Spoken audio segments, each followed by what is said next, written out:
코로나19 확산세가 좀처럼 사그라들지 않고 있는 가운데 봄철 나들이객도 늘면서 4차 대유행에 대한 우려가 여전한 상황인데요.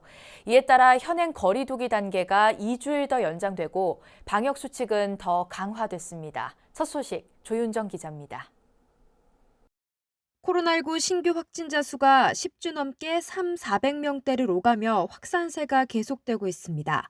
특히 지난 토요일에 발표된 확진자 수가 500명대를 다시 넘어서면서 4차 대유행에 대한 우려가 커진 상황입니다. 정부는 수도권 2단계, 비수도권 1.5단계인 현행 사회적 거리두기를 다음 달 11일까지 2주 더 연장하기로 했습니다. 현재의 거리두기 단계와 주요 방역 조치를 2주간 더 연장하기로 결정하였습니다.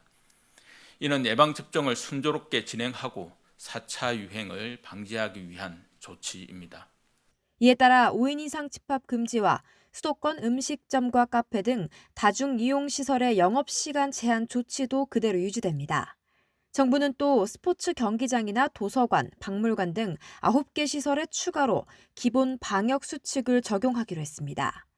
기본 방역 수칙이 적용되는 시설에서는 음식물을 섭취할 수 없으며 음식을 먹다가 적발되면 과태료를 내야 합니다. 전문가들은 기숙사와 사우나 등 최근 산발적 감염이 이어지고 있는 시설들에 대한 실효성 있는 대책이 마련돼야 한다고 강조합니다. 일상적 공간 곳곳에서 산발적 감염이 발생하고 있어서요. 사실 기숙사나 목욕탕 등 감염에 취약한 시설에 대한 구체적이고 실현 가능한 방역 대책을 최대한 빨리 강구해서 적용할 수 있도록 하는 것도 중요하겠고요. 불교계를 비롯한 종교계 역시 긴장의 끈을 늦추지 않고 신도들과 방문객들의 방역 지침 준수에 힘써야 한다는 지적도 나옵니다. 특히 봄나들이철이 시작되고 4월 7일 재보궐선거 국면에 본격적으로 접어든 만큼 국민 모두가 4차 대유행에 대한 경각심을 가져야 할 것으로 보입니다. 이게 날이 따뜻해지면서 사람들의 외출이나 모임 등 이제 외부 활동이 늘어나면서 위험 요인도 같이 늘어나고 있거든요. 이제 이런 기세로 사실 코로나19 확산세가 점점 더 거세진다면 앞으로 예정되어 있는 뭐 백신 접종 계획에도 차질이 있을 수밖에는 없고요. 우리의 가장 중요한 건 역시 국민 개개인분들의 방역 수칙 준수라고 다시 한번 말씀드려야 할 것 같습니다. 4월 7일 재보궐선거가 이제 열흘여 앞으로 다가왔습니다.